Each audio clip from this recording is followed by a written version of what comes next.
With our break-in miles complete, the oil changed, and the RBZ is really starting to feel dialed in, it's time to go ahead and turn up the boost.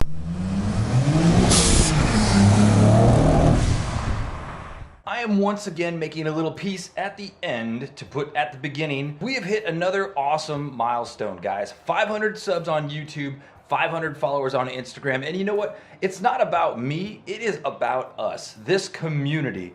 I don't monetize on YouTube, I never have, and I never will, actually. I do this just because I like to do it, I want to do it, and you know, you guys are the ones that are spreading the word, enjoying it, having a good time, and tuning in to see what's going on in the TueZday garage. So as a token of appreciation and as a celebration of those little milestones, I have another giveaway. I have a legit, still new in plastic nose emblem for Z32 JDM and a set of JDM side markers for Z32. They just need to be scuffed up and cleared, and they'll be brand new and shiny and fantastic. But yeah, if you want to win these two legit JDM goodies for a Z, all I need you to do is leave a comment in this video. Tell me what you drive, what you're working on. Give me your social media handouts like your Instagram, Snapchat, YouTube. Don't use hyperlinks, just give us the name. 1 week from today, on the 20th of March roundabout, I will select a winner of everybody who's left a comment that meets those criteria,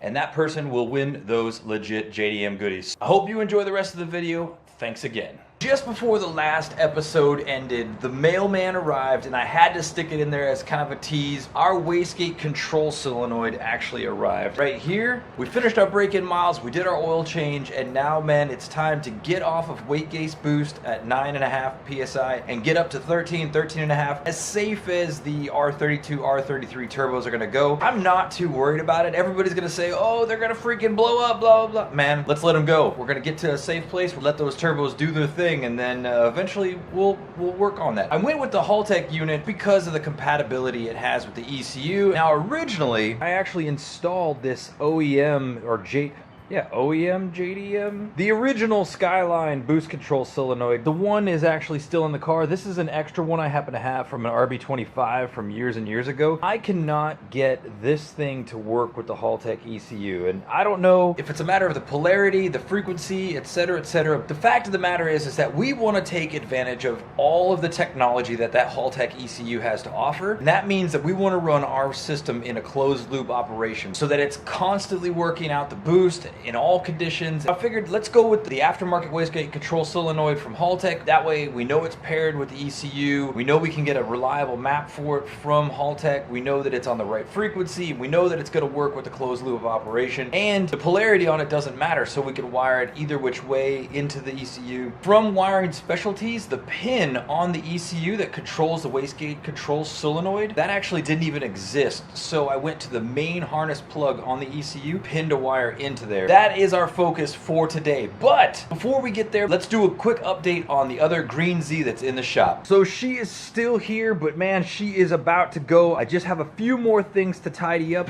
Everything is good to go. Everything is back together up here. I just need to get the radiator in and fill her full of coolant.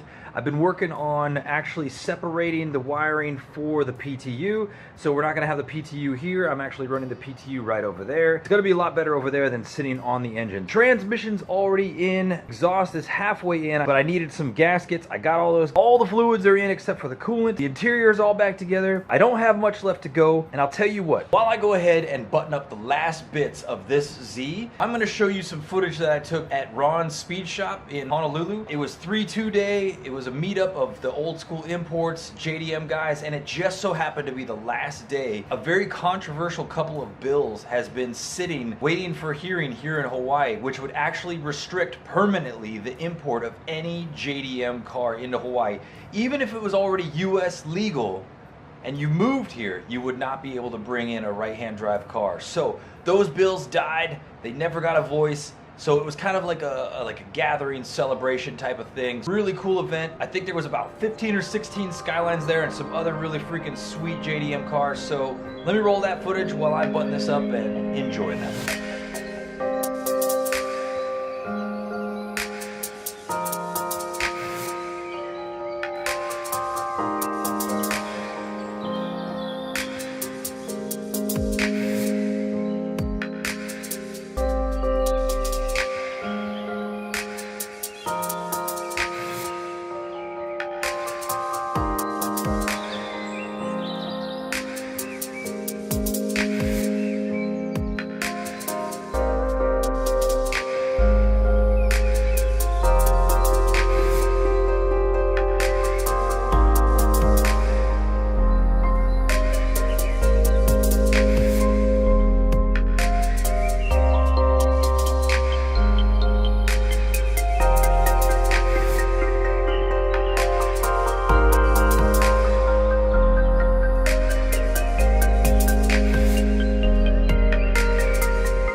Work is complete, man. Everything is back together. Exhaust is on, coolant is filled, just about ready to bleed it. Gonna start it up for the first time. We need to, 1, make sure it's running right. 2, make sure that it goes into gear. And 3, that the rear wheels are turning. So yeah, let's do all of those things, and I know it's gonna be fine.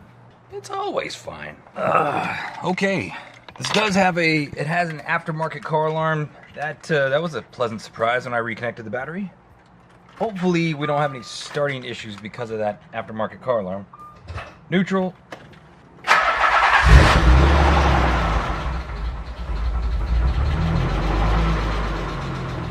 Okay.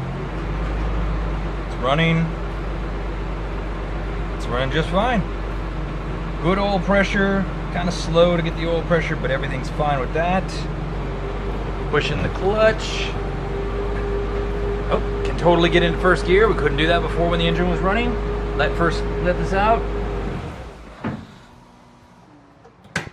Hey guy, take the e-brake off, idiot. We no longer have the e-brake on. Aw yeah. Aw yeah. New clutch is working just fine, and we'll see what the actual engagement is on that clutch once it's down on the ground, see if we need to bleed it out or anything. Let's get these burpee bubbles out and yeah, help her move along. The Z is completely back together, done a couple test drives, and everything feels good, sounds good, looks good. No drips, no drops. Wouldn't expect anything less, man, obviously. At first, I did not like the way the clutch felt. It had extremely low engagement. So if you're looking for a cat back, here's a still in sound clip. On an NA. But yeah, didn't like the way the pedal felt. Started engaging the clutch like right off of the floor. When that happens, right, basically you want to give it more throw. So what you do is there's 2 sensors that are up top on the back that the pedal rests against when it's not depressed. You just back those sensors out so it basically lifts the pedal up. So now the pedal would basically sit a little higher. We're talking millimeters up now, closer to the driver. By changing those sensors, we bring the pedal up, and then we change the rod that pushes into the clutch master cylinder, and now we're actually pushing more fluid on engagement, and that allowed the clutch to have a nice center engagement on the pedal. So now everything feels really good, man. Everything is nice and crisp right in the middle of the engagement. There's that two-tone for you while we're outside. And this green, man, I've seen many emerald green Zs, but never a forest green Z, man. Excited, man.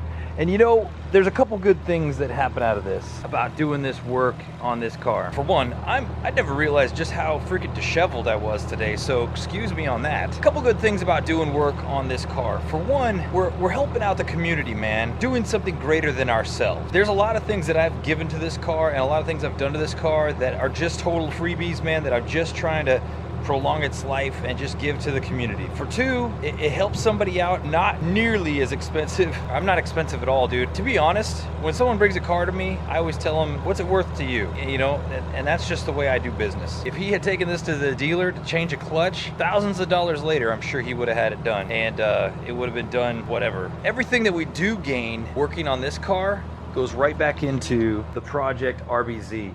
And man, I'm telling you what, the next thing, of course, like I said, we're gonna be working on boost today, but the next thing I wanna do is cams, guys. I want to get the cams done, and we're gonna be working on exhaust. Exhaust is something, we've got an exhaust done. We wanna go exhaust 2.0. I wanna open it up a little bit and check this out. In order to help me do that, got a little purchase in the garage.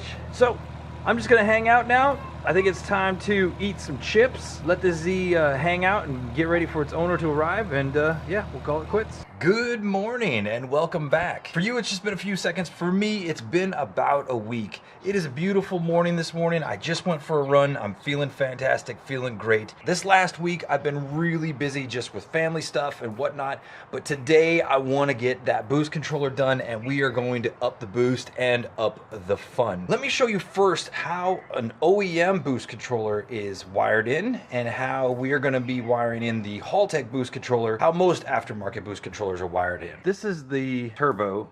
And it has the wastegate actuator. Then you have your manifold like this. In most OEM cars, right, you have a vacuum line or a pressure line, both, right, vacuum and pressure, from the manifold to the wastegate actuator. That's exactly how it works. So when I say I'm running on manifold pressure, that means there's nothing in between the manifold and here. Now with an OEM wastegate control solenoid setup, usually there's a T that comes off of here to our wastegate control solenoid, which is then hooked up to the ECU. This then has a line that runs back to typically like intake. The pressure is passing through this line here. This line bleeds off some of the pressure inside this system and it just lets it out into the intake. The difference between the OEM setup and the way that we're going to be wiring ours and the way that most other boost controllers are is it doesn't do this. It doesn't do this T thing. So instead, it gets rid of this piece here and it gets rid of that right there. And from the manifold, it goes straight into the wastegate control solenoid, and then out of the wastegate control solenoid, it goes to the wastegate actuator. Sometimes has a third T that you can then pipe to an intake or just vent to atmosphere. We're just going to basically be leaving it kind of open so this thing will just... That said, I need to go ahead and remove all the old stuff. Take the old lines out, take out that T-junction, make sure that I don't leave anything unplugged or vacuum leaked, get out the old wastegate control solenoid, make sure that the wiring's accessible. Then we'll come back because we're going to wire in the new wastegate control actuator solenoid and plumb in all the vacuum lines. Said before that I basically set this engine up to be stock, and I want to just kind of show you just for reference how it is in a stock GTR. This is the wastegate control solenoid. It has two lines that run off of it. These lines run to hard lines under the plenum that then go to hard lines on the back of the engine. Those hard lines then show up right here. Here's one of them, the other one's back here. The second one actually would plumb into the stock air box, air intake as the dump of air. The first one that we saw, this hard line then actually tees off. This is one line that goes to a wastegate and the other line goes to the front wastegate. I talked about the T that goes off the plenum. That is actually this third connection. 1, 2, 3. This third one here. This is the one that tees into the line that's basically going from here to the wastegate actuators. Alright, everything is removed and now it's time to go in reverse and do the install just to make sure that we're good to go and everything is holding steady. I've got this bicycle pump and I've got this vacuum line right here, and I'm going to connect this together just like that there. And what I can do is I can come onto this side and we can actually watch our wastegate actuator arms. And this is just a good preventative maintenance too, just to make sure that they actually open when I'm giving this pump air. So, and there they go. See? Good. And they're both moving. So that's perfect. That's exactly what we want to see. Now I just need to take the wastegate actuator solenoid out of the packaging. All right, we got the wastegate control solenoid right here. One of the most important parts, the instructions, mounting plate, the screws, and all the little connections for the vacuum lines, nice and neat pins, and the actual connector to make everything look pretty funky and fly inside the engine bay. So the plug is now wired up. Everything is wired up. Now I mounted it right here, and there's two bolt holes right here to mount where the OEM hardline mounts that runs to the stock fuel rail, but since that doesn't exist, I went ahead and mounted it there, and that keeps everything super short. One line that goes to our feed off the plenum. On the back side, it directly goes right out and dumps straight into the line it needs to intersect down there. So super short, and by keeping it short, we gain as quick a response as possible.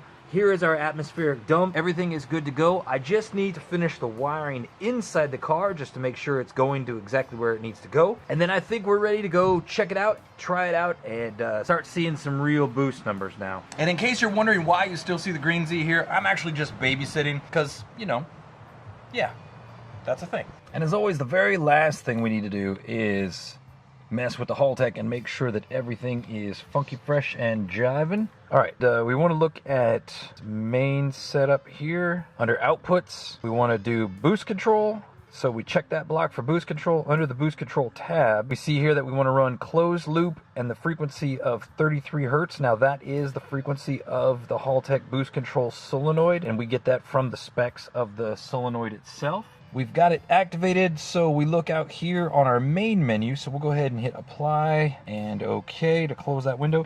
And down here on our main menu, we could see boost control, but we want to look here at this tab for target boost. And we can see here that we can actually adjust our boost level over the RPM range. So that's really cool because we can keep it at a lower boost when we're first starting out to decrease wheel spin.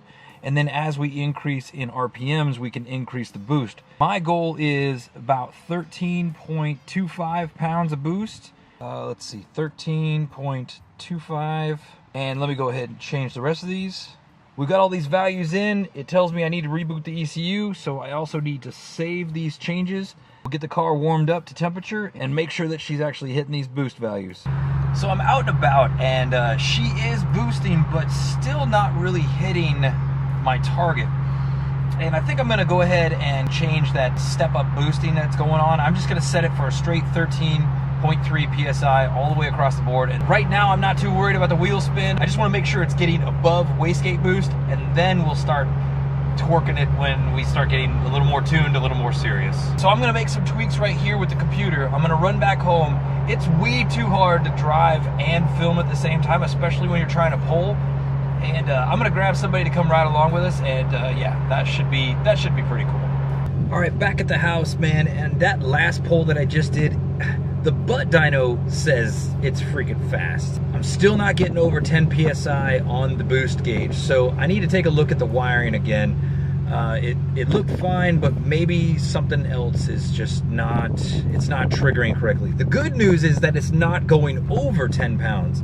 Now, what that means is that our system is indeed closed, that from the manifold to the wastegate actuator, there are no leaks, because if there were leaks, we get an overboost condition because the wastegates would never open and let go of pressure above 10 pounds. So that's good. At least we know mechanically everything's legit. Now we just got to get the electronic portion done. That's a no-go, man. That has to be connected to 12 volts. I know it's black.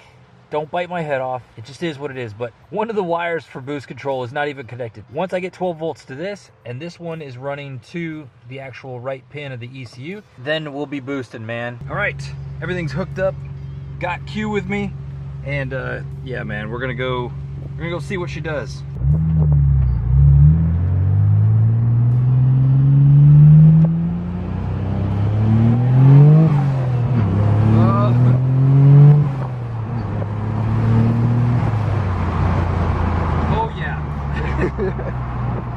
It's definitely hitting the boost now. Holy cow. That was the missing link. that first initial push, it was 15 pounds, and then it settled right down to 13 pounds where it needed to be. But holy cow, man. Wow. All right, we're gonna do one more pull with that. Woo!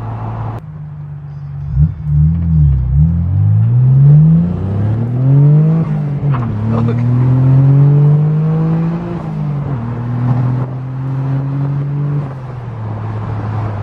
Holy crap.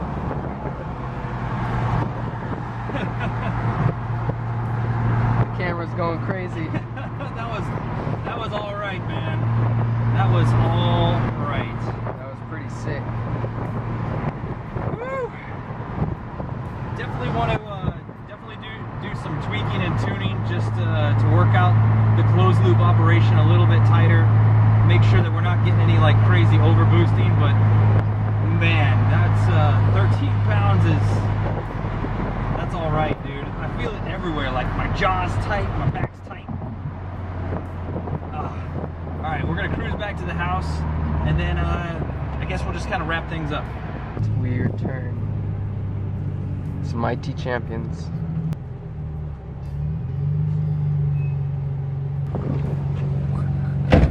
Back to the house, triumphant, man. 13.3 pounds. I mean, we know it'll do it. We know the boost controller's working. Everything's installed. Of course, I'm gonna go ahead and take that and knock it back down. Maybe just back down to wastegate boost for now until the car gets a proper tune. But at least we know that when we go to the tuner, we can have it tuned with more boost. So that is a plus. There's just a couple more things that I wanna do before I go to the tuner. I really do want to get some cams installed, and I do want to rebuild the exhaust. I'm really happy with the exhaust that I made. Conceptually, I want to make the exact same exhaust, but overall, man, everything is running really, really, really well. So I'm gonna let her idle down, cool down just a little bit. I want to show you one more thing, and then we're gonna call it a wrap. Everything's going really good with the Z. It's exciting to finally have like good quality boost control. Obviously, I still got to get that tuned, get that squared away, but man, the car is really getting closer and closer to where it needs to be. On my project board now, we can actually check off better boost control. Oh yeah. So yeah, looking to possibly do this stuff in the very near future. You guys keep asking for a good driving video, man. I'm here to tell you, I want to make a driving video just as bad as you want to see a driving video. The fact of the matter is that, you know, I don't have a lot of friends, man. I don't have a lot of people that can just chase me or be ahead of me and film me driving. I want to do it really soon because you guys have been asking, you guys have been begging, and I want to do it. We're going to put together just a nothing but driving episode. Driving around the island, doing some flybys, doing some outside the car shots, doing some inside the car shots, and we'll just do a compilation of driving and enjoying Oahu. So until then, ciao a tutti and aloha. Thanks for tuning in. Bye-bye.